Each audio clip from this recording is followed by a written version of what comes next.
Price the lord. Hallelujah, hallelujah, hallelujah.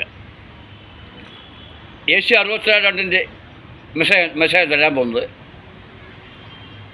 കർത്താവ് അരുളി ചെയ്യുന്നു, ഇവയെല്ലാം എൻ്റെ കരവേലയാണ്, ഇവയെല്ലാം എൻ്റേത് തന്നെ. ആത്മാവിൽ എളിമയും അനുതാപം ഉണ്ടായിരിക്കുകയും എൻ്റെ വചനം ശ്രമിക്കുമ്പോൾ വിറയ്ക്കുകയും ചെയ്യുന്നതിനാണ് ഞാൻ കടാക്ഷിക്കുക. ഈ വാക്കുകൾ കൂടി ദൈവത്തിൻ്റെ മഹത്വവും അവൻ്റെ സൃഷ്ടിയുടെ ബലതയും വിവരിക്കുന്നു. ദൈവം തന്നെയാണ് എല്ലാം സൃഷ്ടിച്ചതെന്നും അവൻ്റെ ശക്തിയിലും സൃഷ്ടിയിലെ വരമായവയും ദൈവത്തിൻ്റെ കൈപിടിയിലാണെന്നുള്ള പദം നമ്മെ ഓർമ്മപ്പെടുത്തുന്നു. ഈ സൃഷ്ടിയുടെ ഏത് ഭാഗവും ദൈവത്തിൻ്റെ അടയാളമായി കാണപ്പെടുന്നു. അതുകൊണ്ട് ദൈവം സൃഷ്ടിച്ച ഈ ലോകത്തിൽ നിന്നും ശക്തിയും പ്രബലതയും കണ്ടെത്തേണ്ടതാണെന്ന് ഈ പദം നമ്മെ ഓർമ്മപ്പെടുത്തുന്നു. ദൈവം അഭിമാനിയായിട്ട് കണ്ടപ്പോൾ അവരെ ആസക്തിയോടെ നോക്കുന്നത് അവരുടെ ഭക്തിയുടെയും മഹത്വത്തിൻ്റെ ചിഹ്നം മാത്രമാണ്.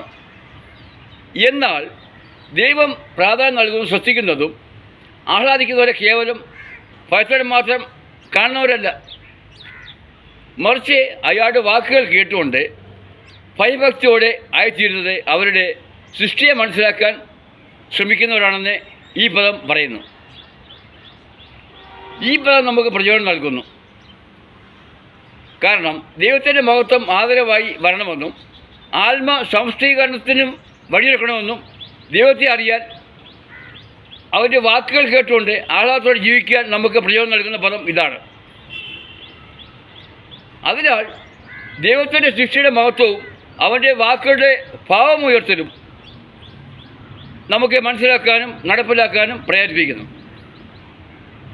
പ്രപഞ്ച സൃഷ്ടാവിനാമം അത്യുന്നതം മഹോന്നതം, സൃഷ്ടിജാലവൃന്ദങ്ങളെ പാടൂ കർത്താവിൻ സങ്കീർത്തനം, ഓ കർത്താവിൻ സങ്കീർത്തനം. ആമേൻ.